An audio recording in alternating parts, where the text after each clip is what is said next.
মাদকের হাট দেখেছেন কখনো? শত শত হাজার হাজার মাদক সেবীর সার্বক্ষণিক আনাগোনা, চলছে সব ধরনের মাদকের প্রকাশ্য বিক্রি বাট্টা। নিশ্ছিদ্র নিরাপত্তার মধ্য দিয়ে সেই মাদক সেবনের ব্যবস্থাও রয়েছে। প্রত্যেক দিন প্রত্যেক বেলা বছরের পর বছর জুড়ে এমন প্রকাশ্যে রমরমা ব্যবসা চলছে মাদককে ঘিরে। আর এই ব্যবসা ঢাকার অন্যতম প্রবেশপথ টঙ্গীকে পরিণত করেছে মাদকের এক স্বর্গরাজ্যে।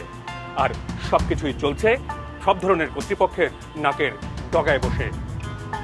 মাদক রাজ্য টঙ্গীকে নিয়েই আমাদের আজকের উন্মোচন। সঙ্গে আছি আমি মাজহার মিলন।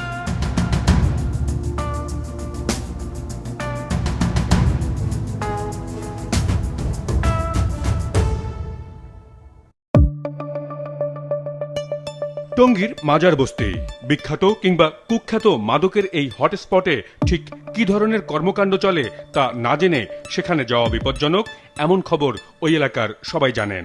তাই সবাই সযত্নে এড়িয়ে চলেন ওই এলাকা, কারণ সেখানে দূর থেকে ছবি তুলতে গেলেও বিপদে পড়ার সম্ভাবনা বেশি। পুরো এলাকার চারপাশ জুড়ে অসংখ্য ব্যক্তির নজরদারি ছাড়াও সিসি ক্যামেরায় সার্বক্ষণিক সবার আনাগোনা পর্যবেক্ষণ করে মাদক সিন্ডিকেট। প্রত্যেকটা ছেলের 4 জন করে লোক আছে দেখাশোনার জন্য। বহু চেষ্টার পর নাম পরিচয় প্রকাশ না করার শর্তে আমাদের সঙ্গে কথা বলতে রাজি হন এই ব্যক্তি। দীর্ঘ 10 বছর তিনি মাজার বস্তিতে মাদক কেনাবেচা করে পুরো সিন্ডিকেটের অন্যতম গুরুত্বপূর্ণ সদস্যে পরিণত হয়েছিলেন। কয়েক মাস আগে সেই জীবন থেকে বিদায় নিয়ে অন্য পেশায় যুক্ত হবার চেষ্টা করছেন। বাইরে থেকে কোনো গ্যাঞ্জাম ওই জায়গায় করতে পারবে না, কেউ যারা গ্যাঞ্জাম করে বাইরে আসতে পারবে না। মোটামুটি ভালো অস্ত্র আছে, বড় বড় আপনার আন্দা আছে, এগুলো সব এই সুরঙ্গের ভিতরে আছে। তার দেয়া পরামর্শে মাদকসেবী হিসেবে এক সন্ধ্যায় আমরা মাজার বস্তিতে ঢুকি। বেশিরভাগ সময়ই নানান কারণে আলো ঝলমলে থাকে এই বস্তি এলাকা। শত শত লোকজনের যাতায়াত সার্বক্ষণিক। বিভিন্ন মাদক বিক্রয়ের এক একটি কেন্দ্র, যেগুলোকে আমাদের সোর্স সেল হিসেবে বর্ণনা করছিলেন, তেমন এক একটি সেলের সামনে এমন সব জটলা এবং কড়া পাহারা চোখে পড়ে আমাদের।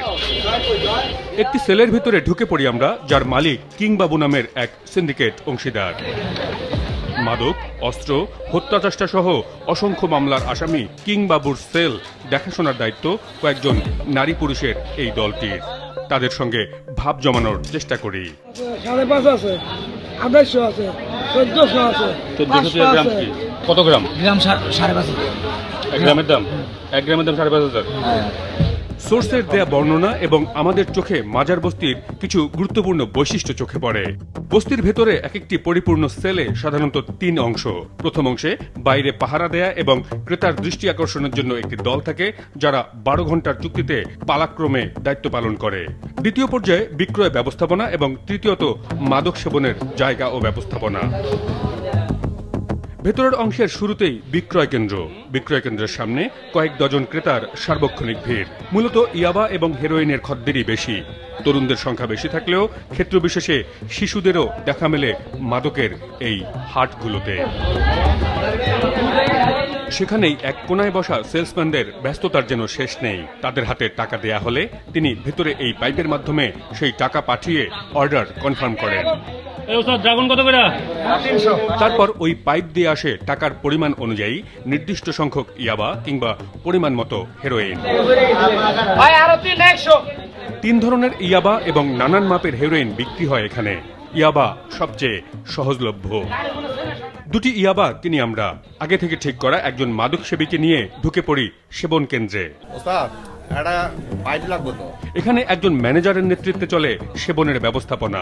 ইয়াবা সেবনের জন্য ব্যবহৃত ফয়েল পেপার, গ্যাস লাইটার সহ অন্যান্য সরঞ্জামাদি সরবরাহ করা হয় এখানে।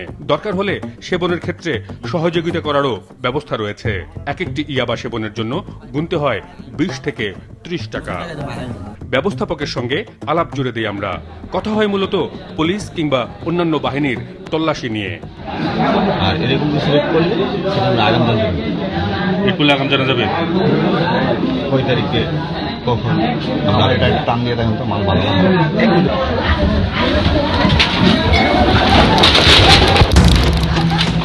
শিমুল নামের এই ব্যক্তির সঙ্গে কথা বলার মধ্যেই হঠাৎই শোরগোল পড়ে যায়। সেনাবাহিনীর আসার খবরে দিক বিদিক ছুটতে থাকে সবাই। অন্ধকার গলি উপগলি ধরে উধাও হতে থাকে যে যার মতো।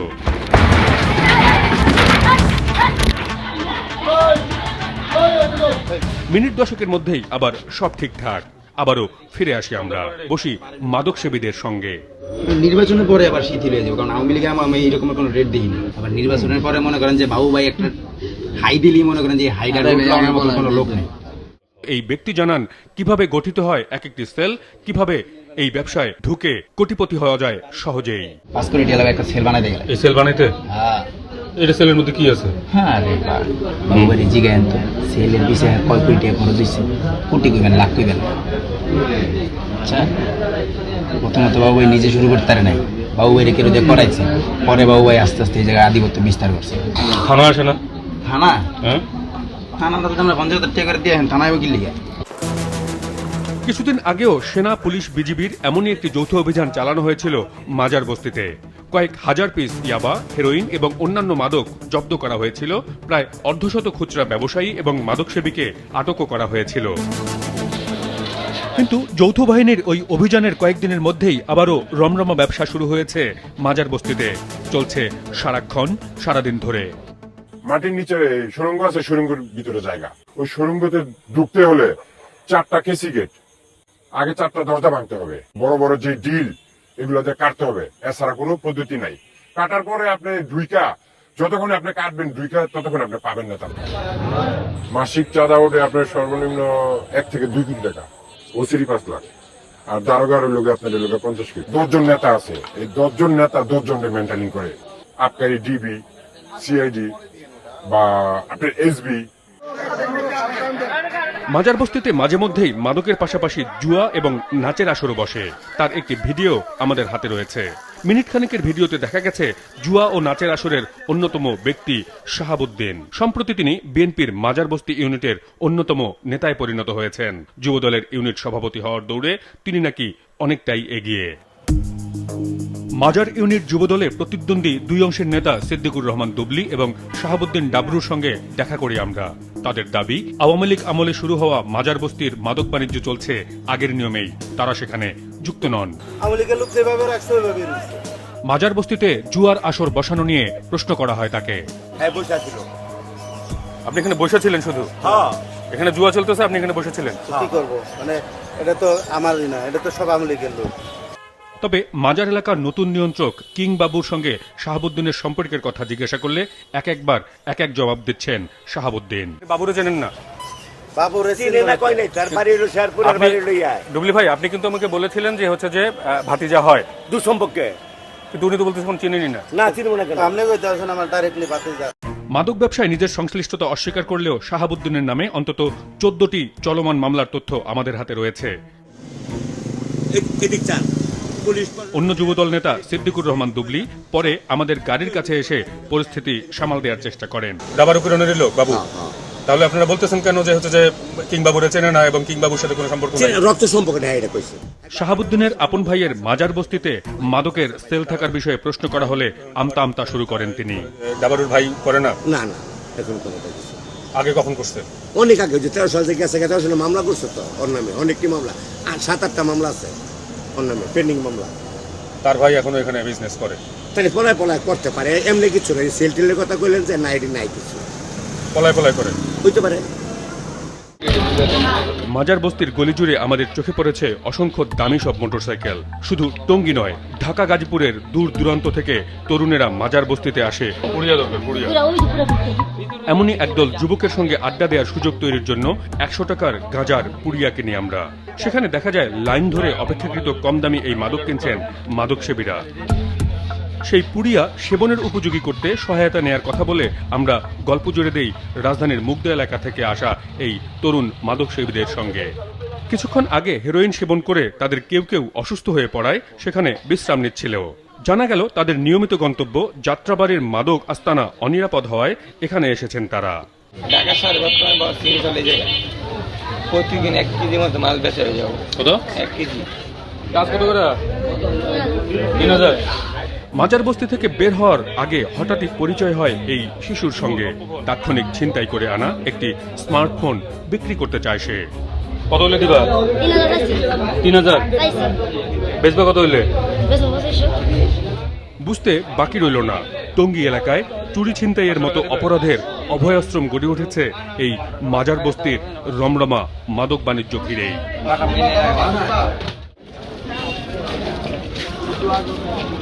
কোনো বিপদ ছাড়াই রাতে লুকিয়ে প্রায় 3 ঘন্টা ধরে মাজার বস্তির ছবি তোলার পরদিন আমরা সেখানে আবারও যাই। এবার দিনের বেলায়, তবে আগের মতোই পরিচয় লুকিয়ে মাদক সেবীর চেহারা নিয়ে। ইজতেমা মাঠের একবারে শেষ প্রান্তে এক গলি ধরে মাজারে ঢোকার মুখেই পড়ে নতুন গড়ে ওঠা বিএনপির একটি কার্যালয়, যা আগে আওয়ামী লীগের আস্তানা ছিল। এখান থেকেই মাদক ব্যবসার নিয়ন্ত্রণ এবং নিরাপত্তা দেয়া হয়েছে আগে এবং এখনো। শাহাবুদ্দিন আছে, নুরু আছে, আলকাস আছে, অনেক নেতা আছে, মুমেন আছে, মাদকের যারা সম্রাট তাদেরকে প্রোডাক্ট দেয়। উল্টো পাশেই সেই বিখ্যাত হযরত শাহ সৈয়দ বগদাদির মাজার, যাকে কেন্দ্র করে গড়ে উঠেছে এই বস্তি। মাজারের ভেতরে ঢুকে দেখা মিলল একটি সরকারি প্রাথমিক বিদ্যালয় রয়েছে। স্কুলের মাঠে 2-1 শিশুকে খেলতে দেখা গেলেও এখানে সেখানে মাদক সেবীদের পড়ে থাকার চিত্র চোখে আঙ্গুল দিয়ে দেখিয়ে দিচ্ছে পড়াশোনার কেমন পরিবেশ এই স্কুলে রয়েছে। আবারও বস্তির মূল গলিতে ঢুকি আমরা। কিংবাবুর সেলের সামনে গিয়ে অবাক হয়ে পড়ি, কারণ ঠিক উল্টা দিকেই বিশাল এক গুরুত্বপূর্ণ সরকারি অফিস, যা আগের দিন রাতে আমাদের চোখ এড়িয়ে গেছে। সামনে কিংবাবুর পাহারাদার বাহিনী তাদের এলাকা এবং সেল পাহারা দিচ্ছিল। কিন্তু এবার আমাদের লক্ষ্য মাজার বস্তির সবচেয়ে বড় মাদক ব্যবসায়ী দম্পতি লাইলি বেগম এবং আরিফের সেল। বস্তির মূল গলি থেকে শখানেক মিটার চোরাগলি ধরে এগিয়ে অবশেষে আমরা পৌঁছাই লাইলির সেলে। সেখানকার নিরাপত্তা ব্যবস্থা অন্য যে কোনো সেলের চেয়ে বেশি। খদ্দেররাও যেন হুমড়ি খেয়ে পড়ছে সেখানেই। গুটি অরেঞ্জ আছে 200, ড্রাগন হচ্ছে 350, ওয়ান্টু হচ্ছে 400। এবার অপেক্ষা আমাদের ভাড়া করা সঙ্গী মাদক সেবীর। সেই সুযোগে কথা হয় মাদক সেবনে সহায়তাকারীদের সঙ্গে। রেট হয় না এখন আর? আগে থেকে জানাই দিব। এই পরিবেশ ভীতিকর। আরিফ লাইলির যে বর্ণনা আমরা পেয়েছি তাতে সাংবাদিক পরিচয়ে এখানে ধরা পড়লে বেঁচে ফেরার সম্ভাবনা কম। আরিফের মোটামুটি ভালো অস্ত্র আছে, বড় বড় আপনার রান্দা হচ্ছেন, এগুলো সব এই সুরঙ্গের ভিতরে আছে। আরিফে আপনার বাইরে থেকে কিলার ভাড়া করে আনছিল। এই একটি সেলে দিনে দুপুরে এত মানুষের ভিড় জমলে পুরো মাজার বস্তি জুড়ে আসলে প্রতিদিন কত টাকার মাদক বাণিজ্য চলে তার হিসাব কি কেউ রাখে? 6টা ছেলে তোর ধরেন 10 কোটি টাকা বা 8 কোটি টাকার মতো ছেলে হয় প্রতিদিন। সবচেয়ে বেশি ইয়াবার থেকে বেশি আসে হিরোনের টাকাটা। হিরোনটা তো আপনার অনেক অনেক দ্বিগুণ লাভ। 100 গ্রাম হিরোনের দাম হলো 4 লাখ টাকা। ওই 100 গ্রাম হিরোনের ভিতরে মেরি মিলায়, মেরির একটা মেডিসিন আছে, ওই মেডিসিনটা মিলাইলে ওই হিরোনটা হয়ে যায় কতটুকু 200 গ্রাম, 150 গ্রাম থেকে 200 গ্রাম। 100 গ্রামের প্যাকেটটা 4 লাখ টাকা দেখি না, এই 100 গ্রামের প্যাকেটটা বেচে আপনার 50 লাখ টাকা। লাইলি বেগম এবং তার স্বামী আরিফের কারবারের পরিধি সম্পর্কেও জানতে চাই তার কাছে। আরিফেরই কিন্তু 3টা গাড়ি আছে। আগে আরিফে আনতো অন্য গাড়িতে, এখন আরিফের নিজের গাড়ি দিয়ে মাল আনে। পশ্চিমবঙ্গের যে বাস, শ্যামলী বাস আছে 2টা, হানিফ পরিবহনের 3টা গাড়ি আছে এই লাইলির নামে। এটা তবে শুধু মাজার বস্তি নয়, টঙ্গী জুড়ে অন্তত 21টি বস্তি রয়েছে, যার 17টি মাদকের হটস্পট হিসেবে বিখ্যাত কিংবা কুখ্যাত। প্রত্যেকটি বস্তির মাদক বাণিজ্যের পরিচালনা পদ্ধতি ভিন্ন। যেমন টঙ্গী রেল স্টেশনের পশ্চিমে ব্যাংকের মাঠে এই এলাকার মূল মাদক বিক্রেতাদের পাশাপাশি খুচরা বিক্রেতাদের একটি চক্র গড়ে উঠেছে। বিভিন্ন দিক থেকে এই বস্তিতে ঢোকা কিংবা বের হওয়ার রাস্তা রয়েছে। এখানে কে মাদকের ব্যবসায়ী আর কে নয়, এই প্রশ্নের হিসাব সহজে মেলানো মুশকিল। মাঝে মধ্যেই অভিযান চালানো হলেও আইনশৃঙ্খলা বাহিনীর বিরুদ্ধে বিস্তর অভিযোগ রয়েছে মাদক নির্মূলে তাদের অনীহা কিংবা অনৈতিক সব লেনদেনের। 1 মাসের মধ্যে মনে করেন যে 6 বার ধরছে। তারপরে যেটা এত ছুটি আইছি। কত কত করে টাকা দিচ্ছেন? একবার দিছি 60,000, আরেকবার দিছি 30,000, আরেকবার দিছি 40,000। চালান দেয় না, টাকা ছেড়ে দিতে হয়ে জায়গা। সাপ্তাহ যাদেরকে দেই তারা কিন্তু আমাদেরকে অত্যাচার করে না। সপ্তাহ দেন কাদেরকে? হ্যাঁ, যেমন আছে, যেমন আমাদের টঙ্গী পূর্ব থানা আছে কয়েকটা সিবিআই কনস্টেবল। হ্যাঁ, যেমন আমার এই যে বড় যে একজন লোক আছে তার কাছ থেকে আনি, সে আসে যখন আম করে ধরলে তারা ডিবির প্রশাসনে মনে করেন 60,000, 1 লাখ এরকম দিয়ে আমাদেরকে গাড়ির থেকে নামায়। এই এলাকার মাদক ব্যবসার প্রধান নামগুলোর একটি ময়না বেগম। আসসালামু আলাইকুম খালা। ময়না বেগমকে খুঁজে বের করেছি আমরা। আওয়ামী লীগ আমলে নির্ঝঞ্ঝাট ব্যবসা করা ময়না এখন পীরের দরবার চালু করে মাদক কারবার চালাচ্ছেন তার আড়ালে। রাজনীতি আসলাম জড়িত আওয়ামী লীগে, এই আমার অপরাধ, আর কোনো অপরাধ আমার নাই। তো 2020 সালে আপনার নামে মামলা হলো কেন? মামলা ওই যে রেপে দিচ্ছে, মহিলারা কিনা ট্রেনেতে ধরে আনছে। মোমো লেখার ঘর কোনটা? তবে ব্যাংকের মাঠ এলাকায় সবচেয়ে বড় নাম মোমেলা খাতুন। কয়েকদিন আগেই জেল থেকে মুক্তি পাওয়া মোমেলা আবারও মাদক কারবার শুরু করেছেন। তার খোঁজে গেলে পাওয়া যায় তার মেয়েকে। হাতে আইফোন এবং স্বর্ণালঙ্কারে মোড়ানো মেয়ে মায়ের অবৈধ এবং অনৈতিক ব্যবসার কথা স্বীকার করেন। এই ব্যবসা থেকে বাদ দেওয়ার কথা আপনারা বুঝেন নাই?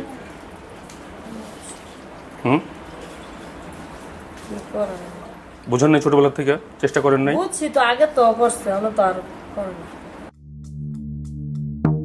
টঙ্গী রেল স্টেশনের পূর্ব দিকে কেরানির টেক এবং হিমারদিঘি এলাকায় মাদকের আরেকটি হটস্পট হিসেবে পরিচিত।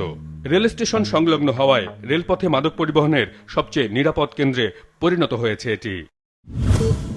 হিমারদিঘি এলাকায় একটি গলির সিসিটিভি ফুটেজ এটি। গত মাসের 28 তারিখ ভোর ঠিক 4:33 যে দুই ব্যক্তিকে দেখা যাচ্ছে তার একজন ওই এলাকার কুখ্যাত মাদক ব্যবসায়ী মিন্টু, অন্যজন টঙ্গী গোয়েন্দা পুলিশের একজন উপপরিদর্শক আশিকুল হক। 4:38 নাগাদ তারা যখন ওই এলাকা ত্যাগ করেন তার ঠিক ঘণ্টা দেড়েক পর একই এলাকায় একটি মাদক উদ্ধারের মামলা হয়। মাদকদ্রব্য নিয়ন্ত্রণ অধিদপ্তরের করা সেই মামলায় আসামি করা হয়েছে এই বৃদ্ধকে। বৃদ্ধ এবং তার পরিবারের দাবি, শত্রুতা করে তাদেরকে সেই মামলায় ফাঁসানো হয়েছে, কারণ তাদের বিরুদ্ধে এই ধরনের কোনো অভিযোগ থানা কিংবা এলাকাবাসী কারোর কাছেই কখনোই ছিল না। আমার এনআইডি কার্ডটা, এটা সহ এরা কই সংগ্রহ করলো, এই এনআইডি কার্ডটা সহ তারা মামলা দিয়ে দিচ্ছে। এজাহারে সাক্ষী হিসেবে যে 3 ব্যক্তির নাম উল্লেখ করা হয়েছে তাদের একজনের কাছে ঘটনার সত্যতা সম্পর্কে জানতে চাই আমরা। আমার নাম হামিদ। আবুল হোসেন নামের ওই যে একটা বুড়া লোক দৌড়ে পালাইছে এইরকম ওখানে লিখছে। না না না, স্যার আমি জেনে না, আমি এটা প্রমুখা, এটা আমার নাম চেয়েছে, আমি নাম দিয়েছি, জায়গার নাম দিয়েছি, আমি সরলভাবে আমি দিয়েছি, আমার এইটাই আমার কথা, আমি কোনো লোকজন দেই নাই। ঘটনাক্রমে ওই দিন রাত 11:30 নাগাদ আবারও মিন্টু এবং তার এক সহযোগীকে দেখা যায় একটি বস্তা ঘাড়ে নিয়ে একই রাস্তা দিয়ে পার হতে। অভিযোগ উঠেছে মাদক ব্যবসায়ী মিন্টুর সঙ্গে আগের রাতে গোয়েন্দা পুলিশের যে সাক্ষাৎ হয়েছে তার সঙ্গে মাদক পরিবহনের যোগসাজশ রয়েছে। এখানে মিন্টু ভাইয়ের বাসা কোনটা? সত্যতা জানতে মিন্টুর খোঁজে আমরা ওই এলাকা তন্ন তন্ন করে খুঁজি। সবাই জানলেও মিন্টুর বাড়ির ঠিকানা দিতে অস্বীকৃতি জানায়। অবশেষে যখন তার বাড়ি খুঁজে পাওয়া গেল তখন দরজায় তালা দেখা গেল। এই তালা দেওয়াটা? আপনি মিন্টুর বাসাতেই থাকেন কিন্তু মিন্টুকে চেনেন না? আপনাকে জিজ্ঞাসা করেছিলাম আপা। অসংখ্য মামলা থাকা একজন মাদক ব্যবসায়ীর সঙ্গে রাত 4:30 কিসের যোগাযোগ, সেই প্রশ্ন আমরা করেছি গোয়েন্দা পুলিশের সেই উপপরিদর্শককেও। তো মিন্টুর বাসা ওইখানে, তো সম্ভবত নামাজ পড়ে কিছু একটা, তো আমার তোমার ইয়েতে লাগে, তো ওইভাবেই দেখা হয়েছে আর কি, ওরকম মানে অগ্রিম কোনো প্ল্যান প্রোগ্রাম নাই। মিন্টু কি আপনাদের সোর্স না ঠিক, তারপর কিন্তু আমরা তথ্যটা আসলে সুযোগ পেলে সবার কাছ থেকেই নেই। আমাদের কৌতূহল ছিল টঙ্গীর 17টি বস্তিতে প্রত্যেক দিন যে কোটি কোটি টাকার মাদক কেনাবেচা চলছে তার উৎস কোথায়। পশ্চিমবঙ্গতে মালটা আসে হলো আপনার গাড়িতে, গাড়ির ড্রাইভারে নিয়ে আসে। ড্রাইভাররা কি করে, পায়ের সাথে হ্যান্ডেল বাইন্দা নিয়ে আসলে তাদের ফিগুর চেক করে না। সদ্য সাবেক এই মাদক কারবারের অন্য সব কথার সঙ্গে এই কথারও প্রমাণ পেয়েছি আমরা, কারণ অনেক বাড়ি বিভিন্ন পরিবহনের বাস চালকদের মাদক সহ আটক করার ঘটনা ঘটেছে। রেলপথে সন্দেহজনক পণ্য ওঠানামার ক্ষেত্রে যাত্রাবিরতির নিয়ম না মেনে টঙ্গী স্টেশনের আশেপাশে ট্রেন থামানো কিংবা ধীরগতি করার পেছনে মাদক পরিবহনের যোগসাজশ অনেকটাই স্পষ্ট। ট্রেনের ভিতরে যে লাইনম্যান, এই লাইনম্যানের যে ফেন্সিডিলের পার পিস ফেন্সিডিলে 100 টাকা করে নেয়, নিলে ওই তারা এই জিনিস মালটা উঠাইলে তারা কি করে, ট্রেনটা যখন থামায় না, রানিং ট্রেনের ভিতরে ওই কারেন্ট বস্তি রেল লাইনের ভিতরে বস্তাটা ফালাই দেয়। টঙ্গী পূর্ব থানার মাত্র 300 থেকে 700 মিটারের মধ্যে দুটি সবচেয়ে বড় মাদকের স্পট রয়েছে। এই থানায় বসেন গাজীপুর মেট্রোপলিটন পুলিশের অপরাধ শাখার উপকমিশনার। কেন মাদকের রমরমা বাণিজ্য থামানো যাচ্ছে না, এমন প্রশ্নের উত্তরে মাদকের মূল ব্যবসায়ীদের নির্মূল করতে না পারার কারণ দেখান তিনি। এর যারা লিডিং এ থাকে তারা সাধারণত যেটা করে কি, তারা এটা পরিবহন করে না। তাদের কাছে আমরা যখনই ধরি তাদেরকে এই পাওয়া যায় না। যখন কোর্টে এই 3টা জিনিস প্রমাণ করা যায় না তখন সে ছাড়া পেয়ে যায়। দেশের উত্তর পূর্ব এবং দক্ষিণ পূর্বাঞ্চল থেকে সব ধরনের মাদক রাজধানীতে ঢোকার সবচেয়ে বড় রুট টঙ্গী। এখানে ছিন্নমূল মানুষের সংখ্যা অনেক বেশি, শিল্প এলাকা হওয়ায় শ্রমজীবী মানুষের সংখ্যাও খুব কম নয়। দারিদ্র্য এই এলাকার সবচেয়ে বড় বৈশিষ্ট্যগুলোর একটি। এমন সব সুযোগে টঙ্গী মাদক সংশ্লিষ্ট অপরাধের একটি বড় কেন্দ্রে পরিণত হয়েছে। কোনো অভিযান, কোনো প্রতিবেদনে কোনো লাভ হবে না এমন বিশ্বাস ওই এলাকার সবার। কোনোদিনও বন্ধ হবে না। যেখানে পুলিশ রাখাইতে 10 লাখের জায়গা হয়েছে 20 লাখ। আপনি নিউজটা করলেন, হয়তো আপনার টাকা দেবে, আপনার 50 লাখ টাকা রাজি হন না, প্রয়োজন আপনার 1 কোটি টাকা দিবে। এটা যদি তাদের কথা মতো না হয় তাহলে আপনার মেরে ফেলবে। টঙ্গী এলাকার মাদক ব্যবসা কাদের ছত্রছায়া চলে তা বের করা এই প্রতিবেদনের উদ্দেশ্য ছিল না, বরং রাজধানীর একেবারেই কাছে একটি নির্দিষ্ট এলাকায় আইনশৃঙ্খলা রক্ষাকারী বাহিনীর প্রায় প্রত্যেকটা সংস্থার স্থানীয় দপ্তরগুলোর একেবারেই কাছাকাছি মাদকের কারবার কতটা বিস্তার লাভ করেছে সেটি তুলে ধরতে চেয়েছি। প্রত্যেক সপ্তাহে শত শত কোটি টাকার মাদকের কারবার শুধু টঙ্গী নয়, ছড়িয়ে পড়ছে গাজীপুর এবং রাজধানী সহ আশেপাশের এলাকাগুলোতেও। কিন্তু যে ভয়াবহতার কথা সবাই জানে, সবাই মিলে সেখান থেকে দৃষ্টি সরিয়ে কিংবা না জানার ভান করার মধ্য দিয়ে আসলে কি বার্তা দেয়া হচ্ছে তা বোঝা সত্যিই মুশকিল।